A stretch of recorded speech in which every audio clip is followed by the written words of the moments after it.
Isabella her er 9 år, og som I kan se, så har hun ikke noget hår på hovedet. Og det er der mange, der synes, at det skal hun drilles for. Og ellers så går de en stor bue udenom hende, fordi de tror, hun smitter. Men det gør du ikke, Isabella.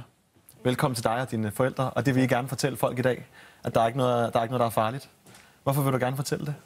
Fordi jeg har oplevet rigtig mange gange, hvor det sker, som du lige fortalte. Og det er ikke så sjovt, så derfor har jeg skrevet ind hertil. Og det er vi glade for. Mor Heidi, hvad er det, at Isabella fejler? Hun har en sygdom, som hedder alopecia, som gør, at hun taber håret. Og det er en autoimmun sygdom. Det vil sige, at det er hendes egen immunforsvar, der bekæmper sig selv. Det er ikke sådan, at hun har et dårligt immunforsvar. Det er fint nok, men det bekæmper bare sig selv. Og den her sygdom, hvad betyder den for jer og for hende? Jamen altså, den betyder, at Isabella ser meget anderledes ud. Og når man går med hende på gaden, så lægger folk jo meget mærke til hende, på godt og på ondt. Det er lidt hårdt. Også med de ting, man oplever med... Altså, hvis folk bare vil være lidt mere åbne over for at spørge, i stedet for at have den der frygt for at komme hen og sige, hvad det fejler deres datter eller noget. Så det ville være rart, hvis man var lidt mere åben. Isabella, i det brev, du skrev til os, der skrev du også, at aftenen inden du skal i skole, så har du lidt ondt i maven, inden du skal i seng. Hvorfor det? Fordi nogle gange er jeg lidt bange for at blive drillet over i skolen, så derfor prøver jeg ikke at komme i skole. Hvad mener du med, at du prøver ikke at komme i skole? For jeg prøver at sige til min mor og far, at jeg er syg. Ja. Så du er syg, ikke? Ja. Så jeg ikke behøver at komme derover, så jeg er sikker på, at jeg ikke bliver drillet. Er det så hårdt? Hvad har du oplevet? Jeg har oplevet mange gange, hvor at nogle af de store drenge kommer hen og kalder mig for skalpande, og en af drengene fra min klasse får nogle af de får en fra første til at løbe efter mig og sige det. Der er nogen, der får nogen til at mobbe dig. Hvordan reagerer du så? Jeg prøver bare at ignorere det, for det har min mor lært mig, at jeg skulle gøre. Men fordi drengen ved jo, at jeg prøver det, men jeg alligevel synes, det er irriterende, så bliver de ved. Men det jeg også prøver på at sige det til nogle voksne. Men det er sjældent, det hjælper, men tit hjælper det. Jeg synes, det er nogle gode råd, din mor giver dig. Og ved du hvad, jeg tror også, at nogle af dem er rigtig lune på dig, siden de siger det, ikke? Og så skal de have et eller andet mobbe dig med. Tror du ikke det? Hvad? Hvad siger I så, når hun kommer hjem og er ked af, at nogen har mobbet hende? Altså, jeg slår hårdt ned på det, og vi har også talt med skolen om det. Når de nye børnehaveklasser starter, får de at vide, at Isabella er der, så de er klar over, at der findes en pige, som ser anderledes ud. Og det håber vi lidt på, at det også kan dæmpe lidt, at man ikke har lyst til at drille. At det er ok, at der er nogen, der ser anderledes ud. Så. Hvad er det værste, der er ved at være forældre til at opleve det her, synes jeg?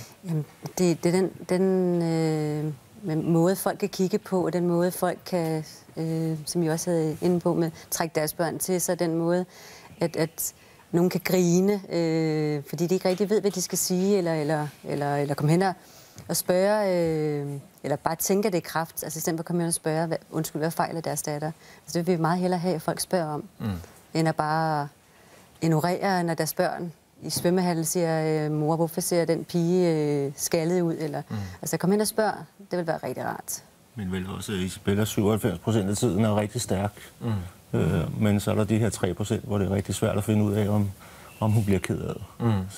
Hvordan reagerer du så, når hun er ked af det?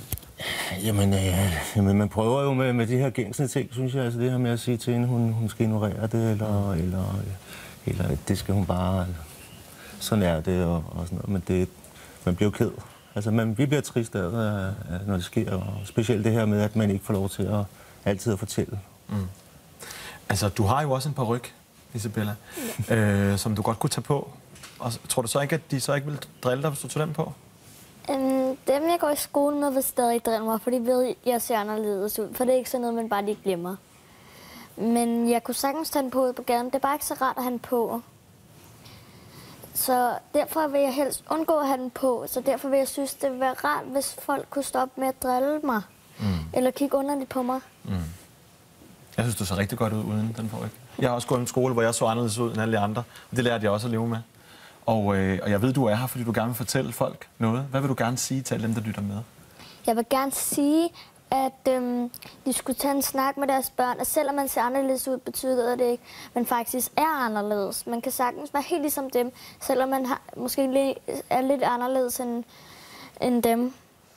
For eksempel, hvis de nu var anderledes, hvordan vil de så have det, hvis de blev drillet meget tit, og folk kiggede underligt på dem? Når du ser nogle andre, der også er skaldet og mangler alt deres hår, hvad tænker du så selv? Og de har lidt på siger. Håber du det nærmest? Ja, for der er nogen, der er ligesom mig. Går du så hen og spørger dem? Mest min mor. Hvorfor spørger du dem ikke selv? Fordi jeg ved, hvordan det er at blive spurgt nogle gange, når man ikke vil have det. For nogle gange er det lidt trist at høre. Så derfor er det rart, hvis min mor kunne spørge. Spørge deres mor måske? Eller? Ja. Og det er også sådan, I gerne vil have det selv, at folk kommer ind og spurgte jer? Eller?